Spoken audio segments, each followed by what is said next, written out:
आशु के हर रात अलग अलग फल अर्पित करने पर भी देवी सपने में खाना मांगती हुई दिखाई देती है। एक रात आशु अचानक आधी रात में उठकर देवी की पूजा करने लगता है और जोर जोर से घंटी बजाता है। तभी उसकी आंटी आ जाती हैं और आंटी के पीछे एक भूतनी जोर जोर से हंसने लगती है। अगली सुबह आशु का मामा पुजारी को लेकर आता है। तब चाची रात का सारा ड्रामा बता देती है। जैसे ही सब आशु के कमरे में जाते हैं तो आशु देवी की पूजा में व्यस्त होता है। तभी पुजारी कहता है, बेटा ये क्या, बिना रीति रिवाज के पूजा, देवी माँ नाराज हो जाएंगी। तो आशु माँ कभी अपने बच्चों से नाराज नहीं होती, वो मेरे सपनों में आकर मुझे प्यार व्यार करती है। पुजारी जी आशु को समझाने की कोशिश करते हैं पर आशु गुस्से में, माँ बेटे का पर्सनल मामला है, तू टांग मत अड़ा। इसके बाद आशु की कंपनी में बेस्ट अवार्ड आशु को मिलता है और आशु बिना कोई स्पीच दिए स्टेज से नीचे उतर जाता है। दूसरी ओर चाची मामा को फोन करके कहती हैं, आशु को बचा लो, वो देवी में पागल होता जा रहा है और पता नहीं कैसी देवी है ये, इस मूर्ति को घर से बाहर फेंक देते हैं। मामा नहीं, इससे आशु और गुस्सा हो जाएगा। तभी चाची के पीछे भूत टहलने लगते हैं। इधर आशु पार्टी से घर आ रहा था, तभी एक जवान लड़की उसकी गाड़ी के सामने आ जाती है। आशु उस पर चिल्लाने लगता है। लड़की कहती है, मैं 2 दिन से भूखी हूँ, कुछ खाने को मिलेगा? आशु उसे कुछ खाने को देता है। लड़की खाना खाकर, लड़की ने खाना खाया और बोली, मेरे पति की मौत हो गई और ससुराल वालों ने धक्के मारकर निकाल दिया। मैं आपके घर का सारा काम कर दूंगी, बदले में मुझे बस खाने को दे देना। और आशु के पैरों में पड़ गई। आशु दया दिखाकर उसे घर ले आता है। लड़की को देखकर आंटी गुस्सा करने लगी तो आशु मुझे देवी की पूजा करनी है कहकर चला जाता है। आंटी ने लड़की को देखा और अगर तुमने चोरी की तो मैं तुम्हें पुलिस को दे दूंगी। बोल, तेरा नाम क्या है और तेरा आधार कार्ड दिखा। तो लड़की मेरा नाम दामिनी कहती है। अब आधी रात को लाइट चली जाती है और भूतियां आवाजें आने लगती हैं। आंटी उठकर मोमबत्ती जलाती हैं, लेकिन हवा से मोमबत्ती बुझ जाती है। वह दोबारा मोमबत्ती जलाती है। जैसे ही वह पलटती हैं, एक चोमू भूत घूरने लगता है और फूंक मारकर मोमबत्ती बुझा देता है। अगली सुबह आंटी जी गायब। पुलिस आई और आंटी की जांच करने लगी। तभी आशु पुलिस को पूजा वाले कमरे में जाने से मना कर देता है। पुलिस दामिनी से भी पूछने लगती है तो वह रोने धोने लग जाती है। अब रात को आशु भूखा था तो दामिनी उसे खाना खाने को कहती है पर आशु मना कर देता है। लेकिन दामिनी की एक नजर पड़ते ही आशु चुपचाप खाना खाने बैठ जाता है। तभी दामिनी कहती है, आप देवी को भोग चढ़ाए बिना कैसे खा सकते हैं? आशु खुद को छांटे मारते हुए, मैं बिना भोग दिए कैसे खा सकता हूँ? तो दामिनी शांत हो जाइए, पहले आप नहा लीजिए, मैं तब तक पूजा की थाली सजा देती हूँ, फिर आप पूजा कर लेना। जब आशु नहा कर आया तो दामिनी ने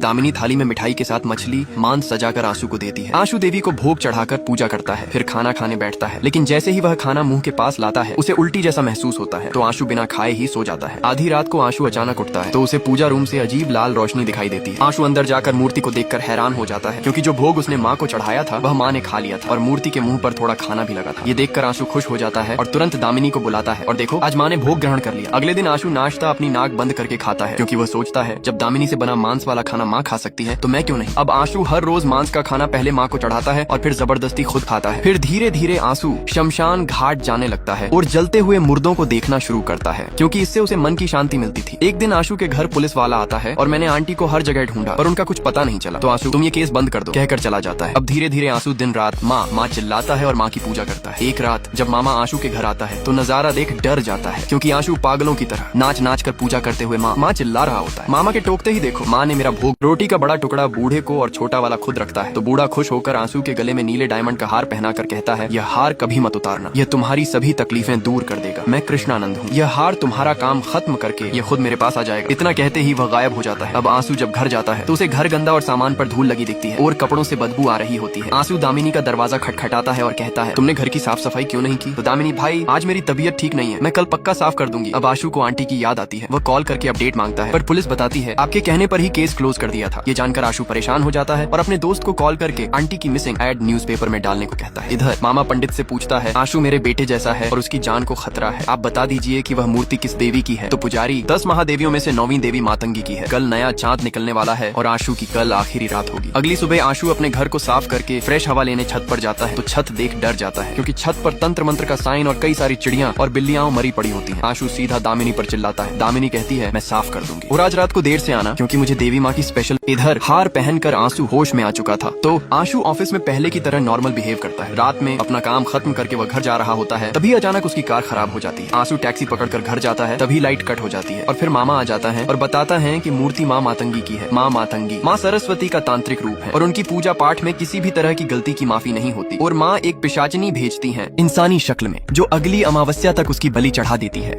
और वो पिशाचिनी कोई और नहीं बल्कि तुम्हारी दामिनी है। तभी आशु, तो हम आज घर के अंदर जाएंगे ही नहीं, कल उस मूर्ति का क्या करना है देख लेंगे मामा, हमें डरने की बजाय उसका सामना करना होगा। अब जैसे ही ये दोनों घर के अंदर जाते हैं उनके पैरों तले जमीन खिसक जाती है क्योंकि पिशाचिनी तंत्र मंत्र कर रही होती है और उसके हाथ में आंटी का कटा हुआ हाथ होता है। वे समझ जाते हैं कि आंटी को दामिनी ने ही मारा है। घर का फर्नीचर भी हवा में उड़ रहा होता है। तभी दामिनी मुड़ते हुए शैतानी हंसी हंसते हुए कहती है, माँ को भोग नहीं दोगे? तब मामा बीच में आता है। तभी दामिनी उन्हें एक हाथ से उठाकर दूर फेंक देती है। फिर वह आशु का गला दबाने लगती है पर जादुई हार की वजह से वह खुद दूर गिर जाती है। तब दामिनी दीवार पर चिपक कर आंसू को बहलाकर उसके हाथों से